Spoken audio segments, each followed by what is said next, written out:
Alright,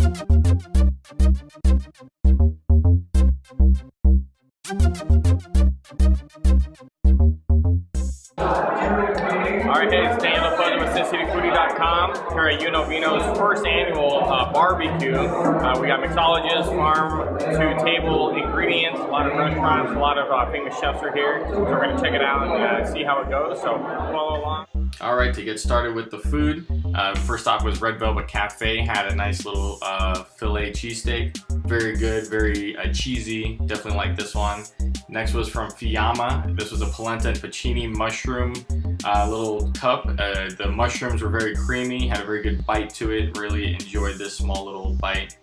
This was dry soda. This is a non-alcoholic soda. I tried the rhubarb one. It sounded weird, but it tasted great, so I really liked that.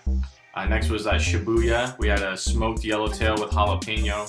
This was very good. I think I had like 3 of these. It was slightly tangy. The fish was really elegant. Really liked it. This was one of the drinks that they had there, a cocktail with a gigantic ice cube in there, keeping it cold. You'll see this coming up. This was the Absolute Sucker Punch. And what's nice is that it had a good mango taste to it, but it did have the basil kind of take over a little bit, so I really liked that flavoring to it. And then the Hibiscus Crackle Snow Cone. This was just insane. It had a hibiscus flower on it, pop rocks were on top. This was just fun and delicious, and I wouldn't know if I could call it a drink or what, but it was great. Flight 69 Gin was there. What's nice is they had the girls dressed up as stewardesses, and the gentleman there as a pilot. Was kind of fun. Had their gin straight up. Now this gin was very subtle, very easy to drink. I'm not normally a big fan of gin, but this one actually was quite nice. Was at Mundo next. I got to meet the owner there, which was a very nice treat. This was the chicken tamal. The corn is very sweet. The chicken was very tender. I wish I could have got a better picture, but there you go. Carlson's Gold was there for vodka. They had a young lady mixing up some very good Bloody Marys. They really hailed that they used a potato-based vodka, so they had potatoes there in a gigantic martini glass. So it was a fun little booth there. They had a lot of buzz going on. Went to Diego after that. They had a shrimp ceviche. This one was okay. It's probably the only thing I had all day that was kind of like mediocre. I think it just could have been done better, probably in the restaurant. This, I wish the picture came out better. This was from Todd English Pub. It's a scallop with scrambled eggs, and yes, that is ketchup. Different, but amazing. I want to try that again. Here we have the ice sculpture they had in the middle of the room, the main room.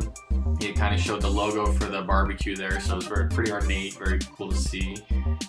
This is the main room here with the stage, and up on stage you see Chef Masimoto's up there, Chet Buchanan was the MC, Scott Conant's there, and then Larry Rubo, who was kind of hosting the event, and then we have Scott Seibel, who is the honoree there, and he was giving a little bit of a speech there about what he thinks about the Brain Institute and all that.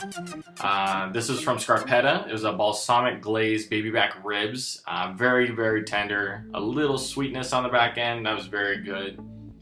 For the cocktails here, I had the Rub and Rye. What was cool about this one is that it had a lot going on and very barbecue-y taste, but then out of nowhere, beef jerky. So that is a strip of beef jerky inside the actual drink. So very spicy, very kind of summery. I really like this one. It's very different.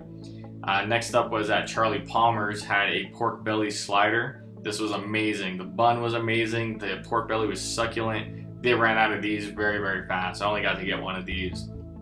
This is a Russell's Reserve 10-year Kentucky aged bourbon. I drank this neat. It was very smoky, very smooth. Didn't really burn going down. It was a nice drink. This was a cool little table they had off to the side of the main room where they were actually teaching people how to do mixology and make some interesting cocktails. I didn't get a chance to try it because it was a little busy, but it looked fun. The next drink was a barbecue time. Absolute was really the main thing here. The Absolute Mandarin kind of took over, but what was nice is that it had a ginger beer inside of it. So this was also kind of a nice, fun, springy and summery kind of drink, something you could enjoy by the pool. Back to Red Velvet Cafe, they actually had 2 more offerings. This was a vegan cheesecake.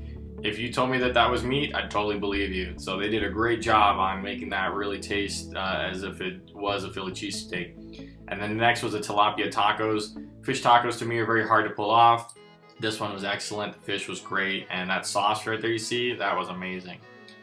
This is just at the entrance here, kind of what they had for the theme, a little Western rustic barbecue theme there with the bales of hay and the wagon wheel. This is the highlight of my day. I got to meet Scott Conant. I had a little quick conversation with him about Chopped and Scarpetta, and he couldn't have been nicer, and he took a picture with me, so that was pretty awesome. Here we have the outside of the Lou Ruvo Center. So this is the place that I'm talking about that we were inside the whole time. In a little bit I'll show you what the inside roof looks like. It's just crazy.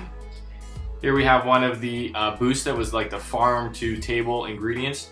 These ladies were out of Sandy Valley. They had all kinds of different herbs and ingredients. It's called Two Lazy Sisters Farm. They had really cool jams there that we even got to take home one of the jalapeno jams.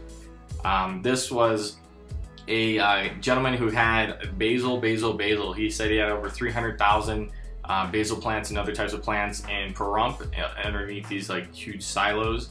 And he was serving up some basil pesto there. I actually got to take home a tub of that, and I enjoyed it for the next couple of days because it was quite amazing. Here's one of the smaller rooms where you can see this was all just kind of like a mixology room. There wasn't any food in this one. I got to try out a lot of good drinks. My buddy Mike there works at Caesars. Mixed up a really good Bloody Mary. Here you can see the inside of the Lou Ruvo Center. It's just insane. I just kept looking up the whole time because it was just boggled my mind how anybody could construct or even design something like that. Here we can see the band, hear the band a little bit, and we got a good mix of people there.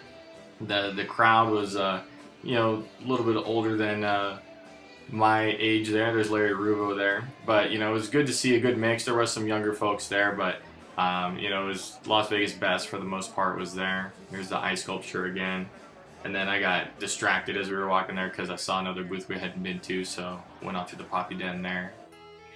This is outside, kind of, underneath the courtyard there in the Lou Ruvo Center. It is still covered by the crazy building, but rather than windows, it just has open gaps, so it kind of feels like you're outside, but you are still pretty much covered. So they really utilize the space very well, and it had a good feel to it, and it just felt a lot nicer than a lot of the other foodie events that I go to. So really liked the overall layout and the event as a whole. All right, we just wrapped Vino's barbecue. It was amazing. The food was great. The presentation of everything was amazing. This entire venue is actually very beautiful, and you can see that in the pictures. You'll see in my videos and my pictures everything that I tried out, and hopefully they continue this. It is the first annual, so next year it should be even better. Very good turnout, I would say, and I'd like to see it again. So thanks for watching, and check out the rest of the event.